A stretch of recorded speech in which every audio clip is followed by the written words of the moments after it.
What up, everybody, and welcome to Magic Mike and the Swag. And today we are continuing our NBA season previews with the Warriors. Golden State. The Golden State Warriors. So we're just going to get right into it. Obviously, the big acquisition that they picked up over the summer.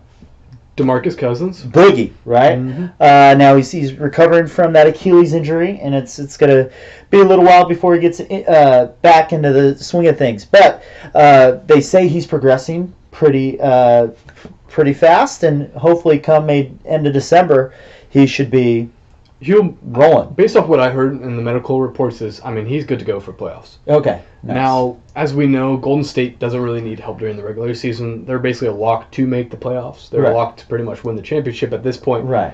So you know Boogie's is gonna come, and it's gonna be an exciting season for the Warriors, I think. Yeah. No, absolutely. I think the biggest thing obviously the biggest thing is getting Boogie Cousins, which is huge. But the second big acquisition that happened was not anyone that they picked up as much as all the other teams in the league got worse. Yeah. The Warriors, I feel, got worse with losing all their defensive players. Mm-hmm. LeBron leaving Kevin Love, an established mm-hmm. star player in the East, goes to a Western Conference that's packed and mm-hmm. doesn't really have another star around him. Maybe Ingram, but not an all-star caliber, all-star caliber player. So the Spurs, they're all banged up right now. They lost another guard. I heard about that. God, who was it? I totally forgot. Oh my gosh. But yeah, they just lost another guard, so that's the third guard. So OKC, they're probably their next, other than, Houston's still going to be in the fold. What about Minnesota? Minnesota's falling apart too. So anyway, that's huge for the Warriors. Not only were they going to win the championship regardless, but adding Boogie and the fact that everyone else got that much worse. For the most part, yeah. Yeah, the majority of the top contenders, like you said, got worse. Mm-hmm. So they're gonna transfer right into the finals, and they're gonna win it. Absolutely. But I think the biggest thing to talk about was last season there was beef, right? They were beefing somewhere, and it just, you could tell noticeably the players weren't getting along as well, and kind of their whole thing is they've always been having fun. They're all Steph's doing his little shimmy, and they're having a good time. And I don't know if it's Durant messing up with the chemistry because he doesn't move the ball as much as some of these guys, or what. But they, just based on what players have said, last year wasn't the most ideal situation from a locker room chemistry standpoint. And that's one of the keys that Steve Kerr was saying. I want to make sure that we're having fun this year. Mm-hmm. So if there is any sort of kryptonite for the Warriors, to me it's that team chemistry. There's only one ball, and you've got seven guys. Stars. Yeah. 7 guys who could start, really. Yeah. Iguodala is still awesome. Sean Livingston still does work, Bell. You got Jordan Bell who's progressing and getting better. So this team's just stacked. Now they just got to keep their composure and everything. Do you think fatigue plays a role in this? Now they've been to the finals 4 years in a row.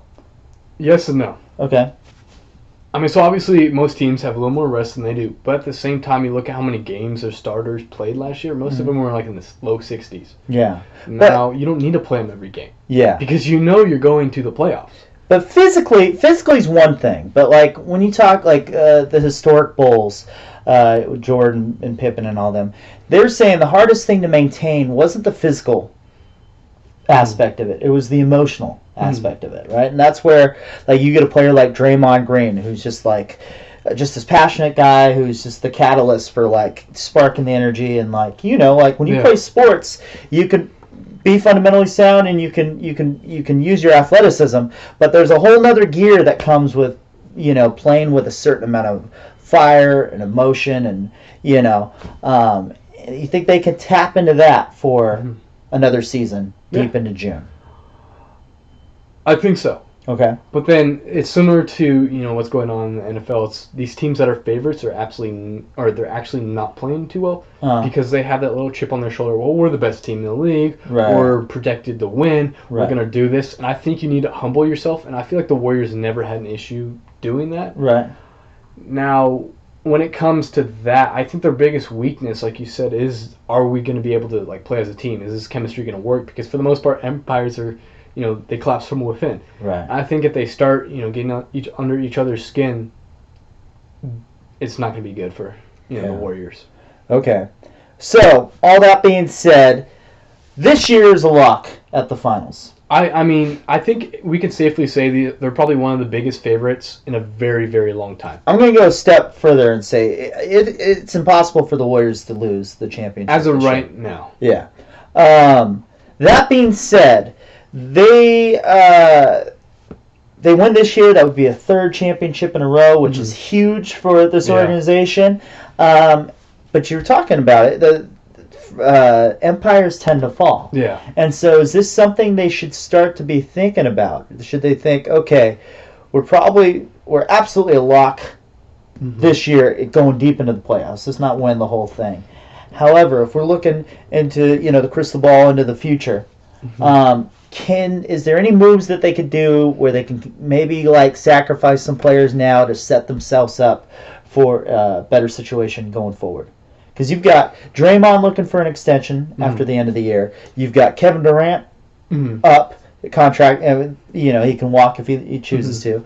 And you've got Clay ready to walk, and once his contract's up, if he decides to leave, and then you've got Boogie on a 1-year deal. So potentially, you could potentially maybe only return Steph Curry and a disgruntled Draymond if he doesn't get paid. Yes and no. I mean, it from what we've seen and heard, it seems like they do want to play together. Now, like we've mentioned in all 5 of them. I don't know about that. Okay. But salary cap's always an issue. Right. Because, I mean, these are pretty much all max players for the most part. I mean, Curry's a lock for a max. Durant's a lock for a max. Okay. Cousins, when he's fully healthy minus his injury, he's a lock for a max. Right. You have these players who can demand so much money, yet they have to fit within a salary cap. Now, I think what's cool about the Warriors and why they're so good is bigger than the money. Okay. Right? So Durant's still getting a lot of money, but he's willing to take a pay cut to get this. I think the biggest thing is Draymond willing to make less money to stay on the team? Is Clay willing to take less money to stay on the team? I think the biggest reason is not necessarily the chemistry, but the money aspect. Is how money motivated are these individuals? Right. And how willing is the organization to go into the repeater tax and the luxury tax and all of that? So you think it's just keeping the band together as long as possible without making any moves towards a potential future? I mean, the team's legit. Currently constructed. They're good. Okay. And I mean, if I'm being honest, I think the boy band's going to get broken up this year. All right. I mean, Kevin. So what can they do to prevent that, though? I don't think they can. Yeah. Okay. I think just they've had their run and it's coming to an end. I really do. I think obviously this year is pretty much, like you said, a lock for the championship. But the amount of salary cap the Lakers have made is similar to the number that Kevin Durant's going to command next year. So, there's some hints towards that being a possibility. Right. Cousins is obviously going to want more than his, I believe $6 million right now that he's getting paid, so he's going to want to get paid. And, Curry's commanding quite a bit of cap space. Like you said, you got to sign Draymond as well as Clay. Right. And I think they leave on a good footing, but I don't think this is, I think certain players are ready for I the just next feel like chapter this is probably going to be the last rodeo. Yeah. And I think as the season plays out, we'll see. Because like you said, there's some tension in the locker room with Durant. I mean, if that keeps on escalating and getting worse, Durant probably wants a way out. Durant might want to, salvage his reputation by being on the Lakers and then beating the Warriors and winning. Right. That's a possibility. You don't know if Durant. You don't know if Clay wants to be on the team or if he wants to get paid. Nobody really knows what Draymond wants to do. And, right. I mean, Curry's pretty much the only guaranteed lock to be on the team next year, I think. Yeah. Well, just wrapping it all up, right? Warriors season preview. They are set for another championship, barring maybe 3 or 4 injuries. But I mean, you can say that about any team. I know, but I would say injuries. If Durant gets hurt They're They're fine. still a lock at winning the I championship. think even if Curry gets hurt, they're still a lock. Yeah. See, and that's the scary part. Yeah. That's scary. I mean, if you let's say Curry and Durant go out, you just plug in Livingston and Iguodala. Yeah, with Clay, Green, And Boogie? And, yeah. That's crazy, man. Anyway, please subscribe below and join us next for our next video as we continue to preview this upcoming NBA season. Absolutely. So, all right, peace.